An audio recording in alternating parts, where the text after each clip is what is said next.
हरियाणा के राज्यसभा चुनाव में जो भी हुआ उसने चंडीगढ़ से दिल्ली तक सियासत में भूचाल ला दिया था। अपनों ने ही जब अपनों की राह में कांटे बिछाए तो सवाल कई उठे।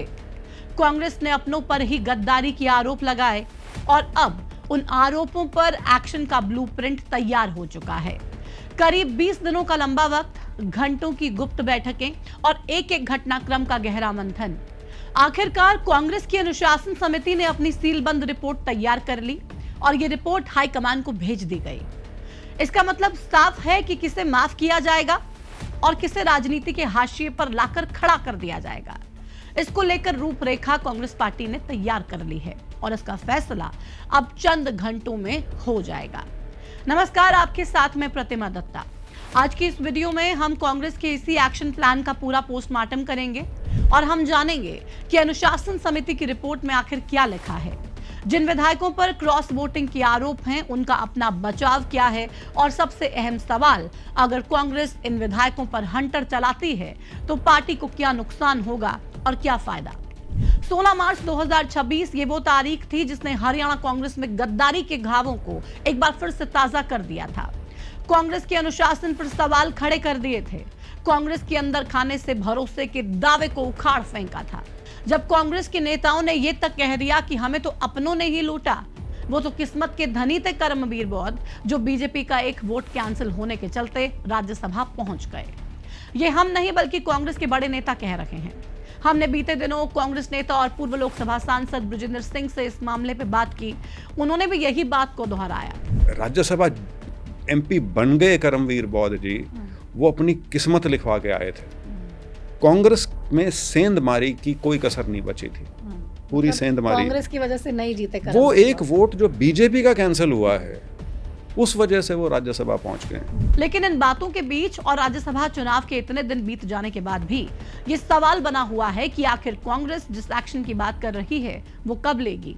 तो इसका जवाब है अब किसी भी वक्त। अनुशासन समिति ने सभी पक्षों को सुनकर डिसिप्लिनरी एक्शन कमेटी यानी कि डीएसी की रिपोर्ट तैयार कर ली है। डीएसी की रिपोर्ट तैयार होने के बाद कांग्रेस के प्रदेश अध्यक्ष राव नरेंद्र सिंह के पास भेज दी गई, जो पूरे तरीके से गुप्त है, जिसे राव नरेंद्र सिंह अब हाईकमान को सौंप चुके हैं।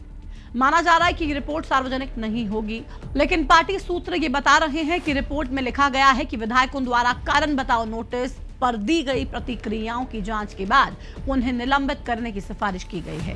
यानी कि कांग्रेस के आरोपों के अनुसार जिन विधायकों ने क्रॉस वोट की है उन्हें पार्टी से बाहर का रास्ता दिखाया जाएगा। अनुशासन समिति के अध्यक्ष धर्मपाल मलिक ने यह भी कहा है कि जिन 5 विधायकों को नोटिस जारी कर दिए गए उनमें से 2 मोहम्मद इजराइल और मोहम्मद इलियास ने अब तक कोई जवाब नहीं दिया। वहीं बाकी 3 विधायकों ने अपना जवाब जमा करते हुए आरोपों को सिरे से खारिज कर दिया।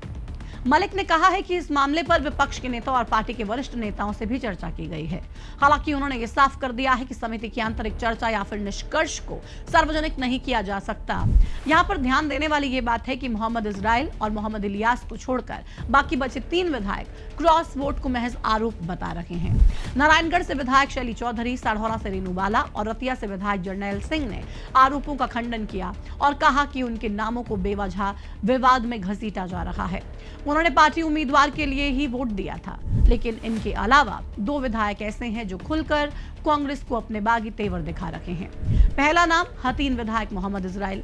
इजराइल ने कहा है कि पार्टी मुझे सस्पेंड नहीं कर सकती, वोट देना मेरा अधिकार है, मैंने बस अपने उसी अधिकार का इस्तेमाल किया। निर्दलीय उम्मीदवार सतीश नांदल मेरी पसंद थे, जबकि कांग्रेस उम्मीदवार करमवीर बौद्ध मुझे पसंद नहीं थे। डिसिप्लिनरी एक्शन कमेटी के नोटिस का जवाब ना देने को लेकर इजराइल ने कहा कि मैंने जब कुछ गलत किया ही नहीं है तो जवाब कैसे दिया जाए। दूसरा नाम है पुन्हाना से कांग्रेस विधायक मोहम्मद इलियास का, जिन्होंने डिसिप्लिनरी कमेटी के सस्पेंशन की सिफारिश पर कहा है कि ये उनका खुद का फैसला है, इस पर मैं कुछ नहीं कह सकता। पार्टी की जो मर्जी है वो अपने हिसाब से फैसला ले सकती है।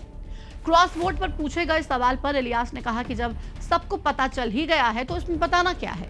बयान से साफ है कि हमने अपने मन की है, पार्टी अपने मन की कर सकती है, जिसका ब्लूप्रिंट अब कांग्रेस तैयार कर चुकी है। लेकिन इस सबके बीच एक सवाल ये भी है कि अगर इन विधायकों पर कांग्रेस कार्रवाई करती है तो हरियाणा कांग्रेस में इसका क्या नुकसान होगा और क्या फायदा। इसको कुछ पॉइंट्स से आपको समझाते हैं। पहला, अगर कांग्रेस इन विधायकों को निलंबित करती है तो नारायणगढ़, साढौरा, पुन्हाना, हथीन और रतिया विधानसभा में कांग्रेस की पकड़ कमजोर होगी, क्योंकि अगर वोटर्स कैंडिडेट के साथ गए तो कांग्रेस के कोटे का वोट कट जाएगा। दूसरा, कांग्रेस का मार्जिन ऑफ सीट कम होगा। इसका मतलब यह है कि अगर विधानसभा में किसी चुनाव में कांग्रेस को नंबर्स की जरूरत पड़ती है तो उसको विधायकों का नुकसान होगा।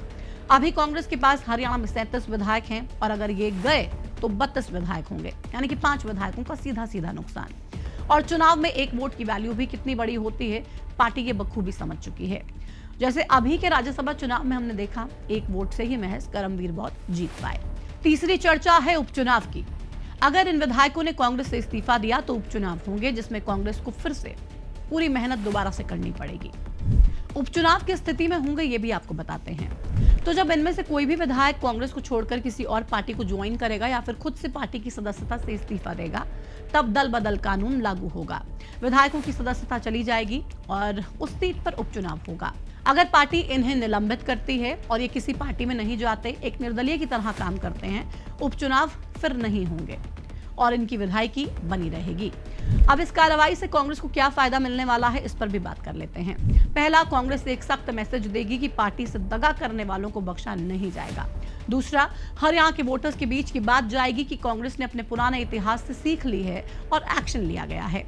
तीसरा, इससे आने वाले चुनाव में पार्टी में बगावत की सुर उठने से पहले विधायक सोचेंगे कि अगर गद्दारी की तो सजा मिलेगी और कांग्रेस में डेकोरम मेंटेन रहना चाहिए।